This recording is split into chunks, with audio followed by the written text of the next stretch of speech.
اللہ پاک ہمیں سارے روزے رکھنے کی توفیق عطا فرمائے۔ تو یہ حضرت عمر رضی اللہ تعالیٰ عنہ ہے۔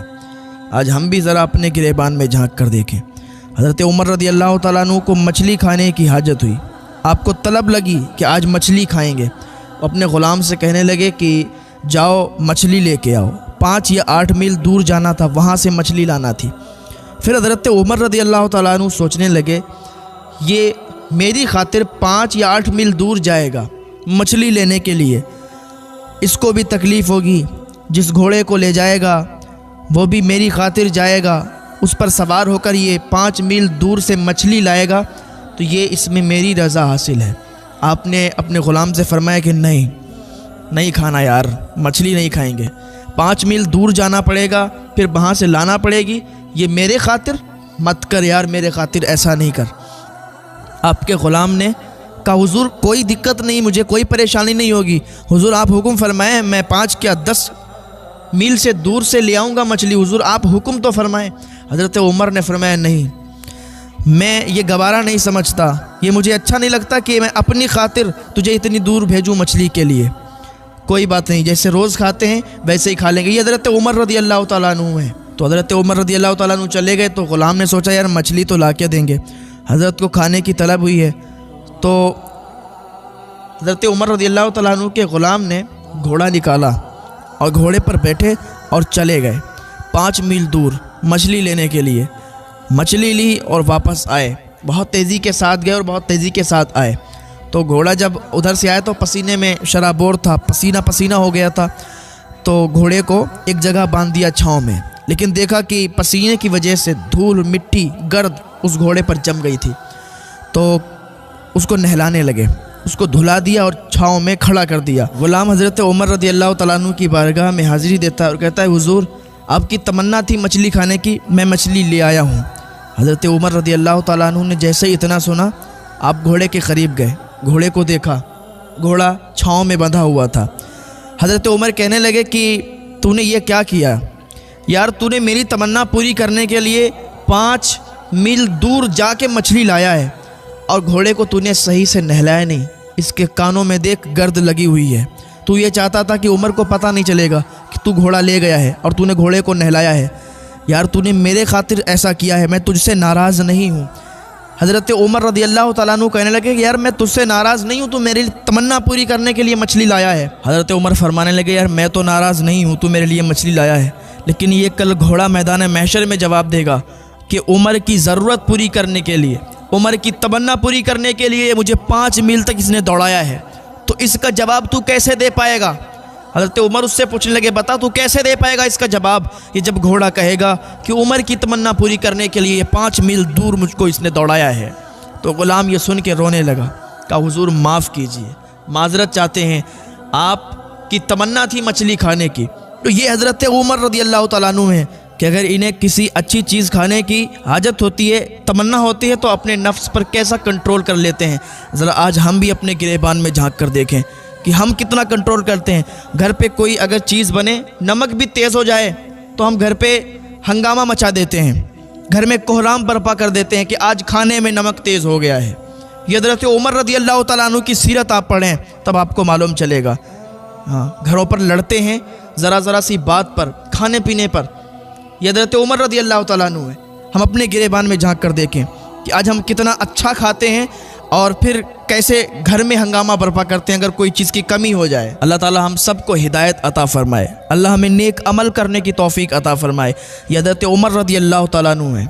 حضرت عمر رضی اللہ تعالیٰ عنہ جب نماز پڑھا رہے تھے تو ایک ظالم نے، ایک دشمن نے آپ کو خنجر مارا، اور وہ خنجر دونوں طرف اس میں دھار تھی۔ جیسے ہی حضرت عمر رضی اللہ تعالیٰ عنہ کو وہ خنجر لگا تو حضرت عمر کی آواز بند ہو گئی۔ آگے والے لوگوں کو تو معلوم چل گیا تھا کہ کچھ بات ہو گئی ہے، پیچھے والوں کو نہیں معلوم چلا تھا۔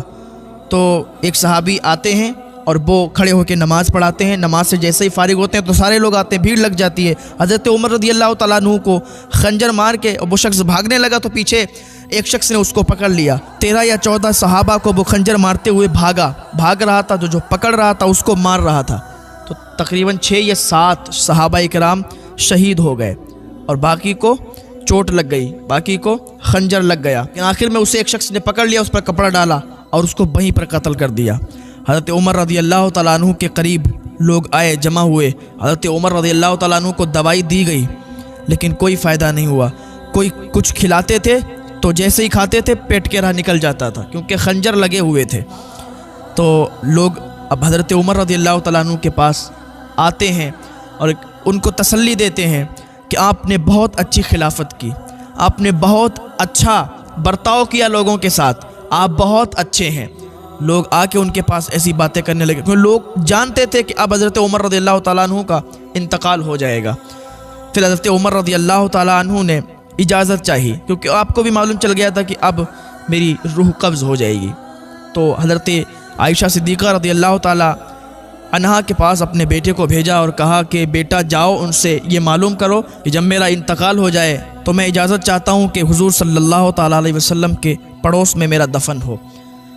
تو آپ کے بیٹے گئے حضرت عائشہ صدیقہ رضی اللہ تعالیٰ عنہ کے پاس، اجازت چاہی تو حضرت عائشہ صدیقہ رضی اللہ تعالیٰ عنہ نے اجازت دے دی۔ پھر حضرت عمر رضی اللہ تعالیٰ عنہ کا وصال ہو گیا۔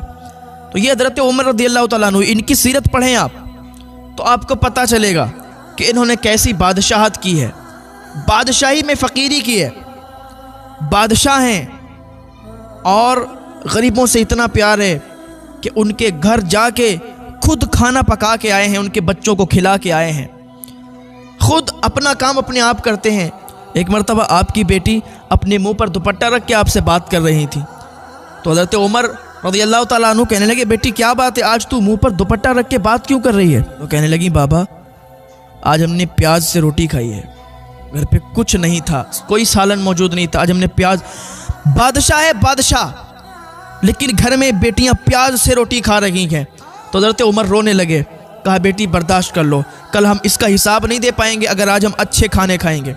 ایک مرتبہ پتھر توڑنے والے چند مزدور حضرت سیدنا وہاب بن منبع رحمۃ اللہ علیہ کی بارگاہ میں حاضر ہوئے اور عرض کی حضور جس قدر مصیبتوں کا ہمیں سامنا ہے، کیا ہم سے پہلے لوگ بھی کبھی ایسی مصیبتوں میں دوچار ہوئے؟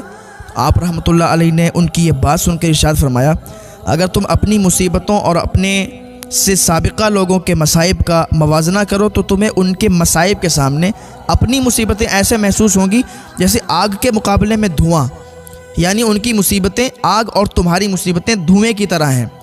پھر آپ رضی اللہ تعالیٰ نے فرمایا کہ بنی اسرائیل میں ایک عورت تھی جس کا نام سارہ تھا، اس کے 7 بیٹے تھے۔ جس ملک میں وہ رہتی تھی وہاں کا بادشاہ بڑا ظالم تھا، وہ لوگوں کو بڑا پریشان کیا کرتا تھا، وہ لوگوں کو زبردستی خنزیر کا گوشت کھلاتا تھا اور جو انکار کرتا تھا اسے قتل کر دیتا تھا۔ تو اس عورت کو بھی اس کے بیٹوں سمیت بادشاہ کے سامنے لایا گیا۔ اس ظالم بادشاہ نے سب سے بڑے لڑکے کو بلوایا اور کہا یہ خنزیر کا گوشت کھاؤ۔ اس مرد مجاہد نے جواب دیا میں اللہ عز و جل کی حرام کی گئی چیز کو ہرگز نہیں کھاؤں گا۔ بادشاہ نے جب یہ سنا تو حکم دیا کہ اسے سخت ترین سزا دی جائے۔ جلاد آگے بڑھا اور اس کے ہر عضو کو کاٹ ڈالا اور اسے شہید کر دیا۔ پھر ظالم بادشاہ نے اس سے چھوٹے لڑکے کو بلایا اور اس کے سامنے بھی خنزیر کا گوشت رکھتے ہوئے کہا کہ اسے کھاؤ۔ اس نے بھی جرات ایمانی کا مظاہرہ کرتے ہوئے جواب دیا میں اللہ عز و جل کی حرام کی گئی اشیاء کبھی بھی نہیں کھاؤں گا۔ یہ سن کر اس ظالم بادشاہ کو برا لگا، آگ بگولا ہو گیا اور اس نے حکم دیا کہ ایک تانبے کی دیگ میں تیل ڈال کر اسے آگ پر رکھ دو۔ تو سپاہیوں نے ایسا ہی کیا۔ جب تیل خوب گرم ہو گیا تو اس نوجوان مجاہد کو تیل میں ڈال دیا گیا۔ اس طرح اس نے بھی جام شہادت نوش کر لیا۔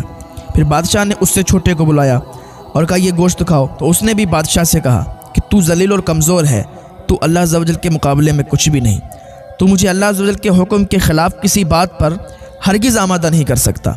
جو تیرے جی میں آئے تو کر لے، لیکن میں اللہ عز و جل کی حرام کردہ اشیاء کبھی بھی نہیں کھاؤں گا۔ بادشاہ یہ سن کر ہنسنے لگا اور لوگوں سے کہنے لگا کیا تم جانتے ہو کہ اس نے مجھے گالی کیوں دی ہے؟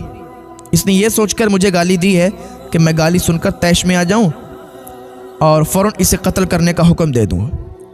اس طرح یہ آسانی سے موت کے گھاٹ اتر جائے گا، لیکن میں ہرگز ایسا نہیں کروں گا۔ پھر اس ظالم بادشاہ نے حکم دیا کہ اسے سخت سے سخت سزا دی جائے۔ تو ظالم بادشاہ کے حکم پر پہلے اس نوجوان کی گردن کی کھال کاٹی گئی، پھر اس کے سر اور چہرے کی کھال اتار لی گئی۔ اس طرح اسے بھی شہید کر دیا گیا۔ بادشاہ نے اسی طرح مختلف ظالمانہ انداز میں باقی بھائیوں کو بھی شہید کر دیا۔ آخر میں سب سے چھوٹا بھائی بچا۔ بادشاہ نے اس کی والدہ کو بلایا اور کہا میں تیرا بھی یہی حشر کروں گا، اگر تو اپنی اور اپنے اس بیٹے کی سلامتی چاہتی ہے تو اسے تنہائی میں لے جا، اور لے جا کر سمجھا اگر یہ لقمہ کھانے پر بھی راضی ہو گیا تو میں تم دونوں کو چھوڑ دوں گا، پھر تم من پسند زندگی گزارنا۔ اس عورت نے کہا ٹھیک ہے، میں اسے سمجھانے کی کوشش کرتی ہوں۔ پھر وہ اپنے بیٹے کو تنہائی میں لے گئی اور کہا اے میرے بیٹے، اے میرے لختے جگر، کیا تو جانتا ہے کہ تیرے بھائیوں میں سے ہر ایک پر میرا ایک حق ہے، تجھ پر میرے 2 حق ہیں۔ وہ اس طرح کہ میں نے تیرے بھائیوں کو 2 سال دودھ پلایا تھا، تیری پیدائش سے چند دن قبل تیرے والد کا انتقال ہو گیا، پھر جب تیری ولادت ہوئی تو بہت زیادہ کمزور تھا، مجھے تجھ پر بڑا ترس آیا اور میں نے تیری کمزوری اور تجھ سے اپنی شدید محبت کی وجہ سے تجھے 4 سال دودھ پلایا۔ میں تجھے اللہ عز و جل اور اس احسان کا واسطہ دے کر کہتی ہوں جو میں نے تجھ پر کیا ہے، تو ہرگز خنزیر کا گوشت نہ کھانا جسے اللہ نے حرام کیا ہے، اور بروز قیامت اپنے بھائیوں سے اس حال میں نہ ملنا کہ تو ان میں سے نہ ہو۔ جب سعادت مند بیٹے نے ماں کی یہ باتیں سنی تو کہا میں تو ڈر رہا تھا کہ شاید آپ مجھے خنزیر کا گوشت کھانے پر ابھاریں گی، لیکن اللہ عز و جل کا شکر ہے اس نے مجھے تم جیسی عظیم ماں عطا فرمائی ہے۔ پھر وہ عورت اپنے بیٹے کو لے کر بادشاہ کے پاس آئی اور کہا یہ لو، اب یہ وہی کرے گا جو میں نے اس سے کہا ہے۔ بادشاہ بڑا خوش ہوا اور اس کی طرف خنزیر کا گوشت بڑھاتے ہوئے کہا یہ لو، اس میں سے کچھ کھا لو۔ یہ سن کر بہادر نوجوان نے جواب دیا خدا عز و جل کی قسم میں ہرگز اس چیز کو نہیں کھاؤں گا۔ بادشاہ کو یہ سن کر بہت غصہ آیا، ظالم نے اس مرد مجاہد کو بھی شہید کروا دیا۔ اس طرح یہ بھی اپنے بھائیوں سے جا ملا۔ پھر بادشاہ نے اس عظیم عورت سے کہا میرا خیال ہے کہ مجھے تیرے ساتھ بھی وہی سلوک کرنا پڑے گا جو تیرے بیٹوں کے ساتھ کیا ہے۔ اے بڑھیا، تیری ہلاکت ہو، تو صرف ایک ہی لقمہ کھا لے تو میں تجھے منہ مانگا انعام دوں گا، اور جو تو کہے گی میں وہی کروں گا۔ تو صرف ایک لقمہ کھا لے، پھر تو عیش و عشرت سے زندگی گزارنا۔ یہ سن کر اس عظیم ماں نے جواب دیا اے ظالم، تو نے میرے بچوں کو میرے سامنے مار ڈالا، اور اب تو یہ چاہتا ہے کہ میں تیرے کہنے پر اللہ عز و جل کی نافرمانی بھی کروں؟ اپنے بچوں کی موت کے بعد مجھے زندگی سے کوئی سروکار نہیں۔ خدا عز و جل کی قسم، تو جو کچھ کر سکتا ہے کر لے، میں کبھی اللہ عز و جل کی حرام کردہ شے نہیں کھاؤں گی۔ یہ سن کر اس ظالم بادشاہ نے اسے بھی شہید کر دیا۔ اس طرح اس عظیم ماں کی روح بھی اپنے عظیم فرزندوں سے جا ملی۔ سب نے ایک ایک کر کے اپنی جانیں تو دے دیں، لیکن اللہ عز و جل کے حکم کی خلاف ورزی نہ کی۔ تو اللہ کی بارگاہ میں دعا کریں کہ ہم سے بھی کبھی ایسا کام نہ ہو کہ جس میں اللہ راضی نہ ہو، جس میں اللہ ناراض ہو۔ دعا کیا کریں کہ اللہ تعالیٰ ہم سے وہ کام لے جس میں اللہ کی رضا ہو، اور جس میں اللہ کی ناراضگی ہو اللہ اس سے ہمیں بہت دور رکھے۔ اللہ تعالیٰ کی بارگاہ میں دعا ہے اللہ ہمیں ہدایت کی توفیق عطا فرمائے۔ ہمارے جسم اس قابل نہیں ہے کہ ہم اللہ کا عذاب برداشت کریں۔ اللہ کی بارگاہ میں دعا کرا کریں۔ اور یہ رمضان شریف کا مہینہ چل رہا ہے، زیادہ سے زیادہ آپ روزے رکھیں، عبادت کریں، نیک عمل کریں۔ اس مہینے میں 70 گنا ثواب بڑھا دیا جاتا ہے۔ اللہ کی بارگاہ میں آئیں، توبہ کریں، اللہ معاف فرمانے والا ہے، ایک توبہ سے معاف فرمائے گا۔ اللہ ہمیں ہدایت کی توفیق عطا فرمائے۔